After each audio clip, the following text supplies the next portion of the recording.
कलम। क्या आपने सोचा है कि हीट यानी गर्मी क्या होती है? हीट को मेजर कैसे किया जाता है? क्यों हम गर्मी के मौसम में कॉटन के कपड़े पहनते हैं और सर्दी के मौसम में वुल यानी ऊन के कपड़े? क्यों हम गर्मी में लाइट कलर के क्लोथ्स पहनते हैं न कि डार्क? ये सब हम समझेंगे आज के लेसन हीट में। तो चलो शुरू करते हैं। हमने देखा होगा कि कुछ चीजें ठंडी होती है और कुछ चीजें गर्म, और ये भी जानते हैं कि कुछ चीजें दूसरी चीजों से ज्यादा गर्म होती है या फिर ज्यादा ठंडी। पर हम कैसे फैसला करते हैं कि कौन सी चीज किससे ज्यादा गर्म है? हम अक्सर चीजों को छू के उनकी गर्मी या ठंड को महसूस करते हैं, लेकिन क्या हमारे सेंस ऑफ टच पे पूरा भरोसा किया जा सकता है? हमारे सेंस ऑफ टच तो बहुत इम्पोर्टेंट है, लेकिन कभी कभी ये हमें धोखा भी दे सकते हैं, क्योंकि कुछ चीजें इतनी ठंडी या इतनी गर्म होती है कि उन्हें छूना हमारे लिए हानिकारक हो सकता है। इसलिए हमें किसी भी चीज की गर्मी या ठंड को जानने के लिए थर्मोमीटर का उपयोग करना चाहिए। थर्मोमीटर एक ऐसी मशीन है जो किसी भी चीज की गर्मी या ठंड को ठीक से मेजर कर लेती है। अगर हमें बॉडी टेम्परेचर जानना है तो हमें क्लिनिकल थर्मोमीटर का उपयोग करना चाहिए। ये थर्मोमीटर एक ऐसी मशीन है जो हमारे शरीर यानी कि बॉडी के टेम्परेचर को मेजर कर लेती है। क्लिनिकल थर्मोमीटर एक लंबा और पतला ग्लास ट्यूब होता है जिसमें एक बल्ब होता है। बल्ब में मरकरी होता है। मरकरी के बाहर एक छोटा सा थ्रेड होता है जो कि चमकता है। अगर आप थ्रेड को नहीं देख पा रहे हैं तो थोड़ा सा थर्मोमीटर घुमाएं ताकि आप थ्रेड को देख सके। इस थर्मोमीटर पे एक स्केल होता है जिसे हम सेल्सियस स्केल कहते हैं। ये स्केल डिग्री सेल्सियस से इंडिकेट होता है। जब हमें अपना टेम्परेचर चेक करना हो तो हम थर्मोमीटर के बल्ब को अपनी माउथ के नीचे रखते हैं कुछ समय के लिए। थर्मोमीटर पे जो रीडिंग आती है उससे हम अपना बॉडी टेम्परेचर जान लेते हैं। इसके अलावा अगर हमें रूम या किसी और चीज का टेम्परेचर जानना हो तो हम थर्मोमीटर को उस चीज के पास रख के उसका टेम्परेचर चेक कर सकते हैं। हमारे लिए थर्मोमीटर पढ़ना जरूरी है। चलिए जानते हैं थर्मोमीटर कैसे पढ़ते हैं। सबसे पहले थर्मोमीटर को पढ़ना सीखने के लिए हमें थर्मोमीटर के दो बड़े मार्क्स के बीच में जो टेम्परेचर डिफरेंस है उसे नोट करना है, और ये भी नोट करना है कि इन बड़े मार्क्स के बीच में कितने छोटे मार्क्स हैं जिन्हें हम डिविजन्स कहते हैं। मान लीजिए कि बड़े मार्क्स 1 डिग्री को इंडिकेट करते हैं और इनके बीच में 5 डिविजन्स है, तो एक स्मॉल डिवीजन की वैल्यू होगी 1 डिग्री के 5 पार्ट्स, मतलब 0.2 डिग्री। तो अगर 2 पॉइंट्स के बीच 3 बड़े मार्क्स है एंड 2 छोटे मार्क्स, तो टेम्परेचर आएगा 3.4 डिग्री सेल्सियस। थर्मोमीटर में ग्लास कॉलम के ऊपर एक किंक होता है। ये किंक बहुत इम्पोर्टेंट है। ये किंक मरकरी लेवल को गिरने से रोकता है। जब टेम्परेचर बदलता है तो बल्ब में मरकरी एक्सपैंड या कॉन्ट्रैक्ट होता है। मरकरी ऊपर या नीचे जाने की कोशिश करता है, लेकिन किंक मरकरी को आगे जाने से रोकता है। इससे थर्मोमीटर हमेशा सही रीडिंग देता है। जब भी हम थर्मोमीटर यूज करते हैं तो हमें इन सारी बातों का ध्यान रखना चाहिए। थर्मोमीटर को इस्तेमाल करने से पहले एंटीसेप्टिक सॉल्यूशन से धो लेना चाहिए। फिर उसे अच्छी तरह से होल्ड करना चाहिए। फिर उसे हल्के झटके देना चाहिए जिससे कि मरकरी लेवल नीचे आ जाए। ध्यान रहे कि मरकरी लेवल 35 डिग्री सेल्सियस से नीचे हो जाए। अब थर्मोमीटर का बल्ब अपने टांग के नीचे रखना है। बल्ब को हमें अपने किसी और चीज से नहीं छूना है। 1 मिनट के बाद थर्मोमीटर को निकालकर हम रीडिंग नोट कर सकते हैं। हमेशा थर्मोमीटर का लाइन ऑफ साइट मेंटेन्ड रहना चाहिए। थर्मोमीटर को बड़े आराम से इस्तेमाल करना चाहिए। टेम्परेचर को हमेशा उसकी यूनिट के साथ मतलब डिग्री सेल्सियस के साथ बताना चाहिए। ह्यूमन के नॉर्मल बॉडी का टेम्परेचर 37 डिग्रीज सेल्सियस होता है। याद रखिए कि टेम्परेचर को उसकी यूनिट के साथ बताना बहुत जरूरी है। Caution caution caution. Clinical thermometer का उपयोग केवल इंसान के शरीर के टेम्परेचर को मेजर करने के लिए किया जाना चाहिए। किसी भी और चीज का टेम्परेचर मेजर करने के लिए इसका प्रयोग नहीं करना चाहिए। इसके अलावा थर्मोमीटर को धूप या आग के पास नहीं रखना चाहिए।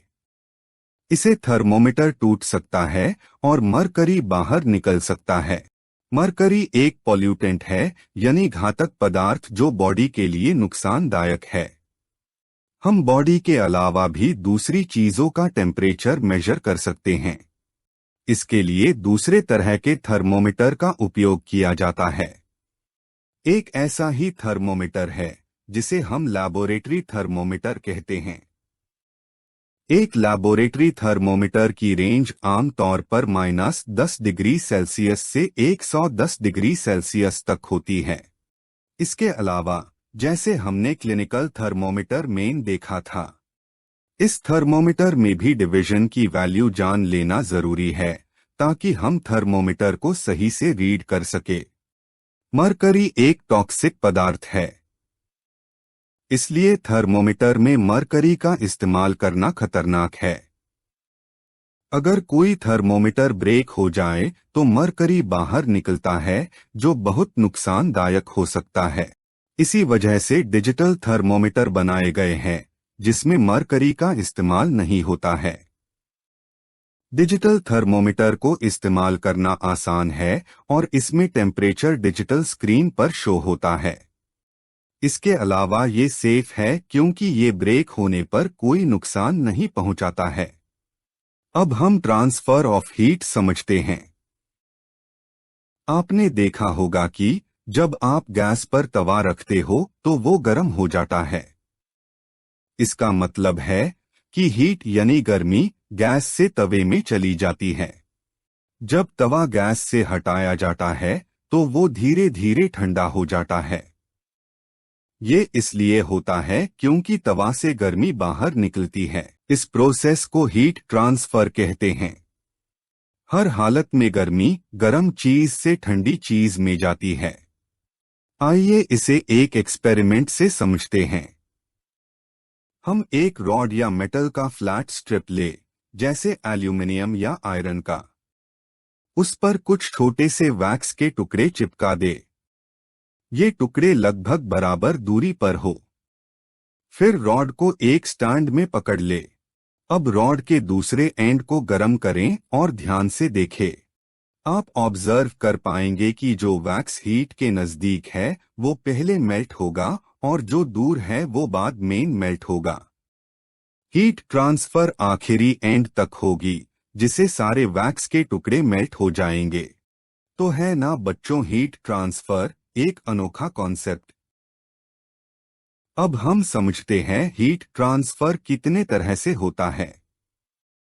हीट ट्रांसफर 3 तरह से होता है: conduction, convection and radiation. Conduction का मतलब होता है कि जब हीट ट्रांसफर किसी गर्म चीज से ठंडी चीज तक होता है ड्यू टू कॉन्टैक्ट। ये चीजें जनरली सॉलिड में होती है। ऐसे मटेरियल्स जिनमें हीट ट्रांसफर इजीली होता है उन्हें हम कंडक्टर्स ऑफ हीट कहते हैं, जैसे कि एल्यूमिनियम, आयरन और कॉपर। और ऐसे मटेरियल्स जिनमें हीट ट्रांसफर कम होता है उन्हें हम पुअर कंडक्टर्स ऑफ हीट या इंसुलेटर्स कहते हैं, जैसे कि प्लास्टिक और वुड। आपने देखा होगा कि खाने के लिए इस्तेमाल होने वाली कढ़ाई आयरन की बनी होती है जिसे हीट ट्रांसफर इजी हो, पर कढ़ाई का हैंडल प्लास्टिक या वुड का होता है जिसे हाथ ना जले। वाटर और एयर हीट ट्रांसफर कम करते हैं, इसलिए उन्हें हम पुअर कंडक्टर्स ऑफ हीट कहते हैं। दूसरा मोड ऑफ हीट ट्रांसफर होता है कन्वेक्शन। जब हम पानी को गर्म करते हैं तो गर्म पानी ऊपर की तरफ आ जाता है और ठंडा पानी नीचे की तरफ चला जाता है। और ऐसा होता रहता है जब तक पूरा पानी गर्म नहीं हो जाता। इस तरह हीट एक जगह से दूसरी जगह तक चली जाती है। इस प्रकार के हीट ट्रांसफर को कॉन्वेक्शन कहते हैं। जब कोई चीज गर्म होती है तो उसके आसपास वाली हवा भी गर्म हो जाती है और ऊपर की तरफ उठ जाती है और उसकी जगह ठंडी हवा आ जाती है। इस प्रकार हवा भी हीट को लेकर चलती है। जब हम कैंडल की रोशनी के पास हाथ रखते हैं तो ऊपर की तरफ हवा गर्म होती है, इसलिए ऊपर वाला हाथ ज्यादा गर्म महसूस होता है। पर जहां पर हवा गर्म नहीं होती है, जैसे कैंडल के सराउंडिंग एरिया में, वहां हाथ गर्म नहीं लगता है। चलिए अब समझते हैं सी ब्रीज क्या होता है। लोग जो सी पर रहते हैं उन्हें एक दिलचस्प बात का अनुभव होता है। दिन में लैंड के ऊपर वाला भाग सी से ज्यादा गर्म हो जाता है। लैंड के ऊपर वाले हवा में गर्मी बढ़ जाती है और वो ऊपर की तरफ चली जाती है और सी के तरफ से ठंडी हवा लैंड की तरफ चली आती है। इस प्रकार एयर वेव्स की ये चलने के प्रोसेस को सी ब्रीज कहते हैं। रात को यही चीज उल्टी होती है। सी ठंडी हो जाता है पर लैंड ठंडी नहीं होती है। इसलिए ठंडी हवा लैंड के तरफ से सी की तरफ चलती है। इस प्रोसेस को लैंड ब्रीज कहते हैं। अब समझते हैं तीसरा mode of heat transfer, radiation. हर एक बॉडी मशीन की तरह होती है जिससे ऑल टाइम हीट जनरेट होती है। इन बॉडी से निकलने वाली हीट को रेडिएशन कहते हैं। इसका मतलब है कि अगर हम सूरज के सामने खड़े होते हैं तो सूरज की रेडिएशन हम पर पड़ती है और हम गर्म महसूस करते हैं। बिल्कुल वैसे ही अगर हम एक बहुत गर्म चीज के पास खड़े होते हैं, जैसे एक जलता हुआ चूल्हा, तो हम बहुत गर्म महसूस कर सकते हैं क्योंकि चूल्हे से गर्मी हमारे तरफ रेडिएट हो रही होती है।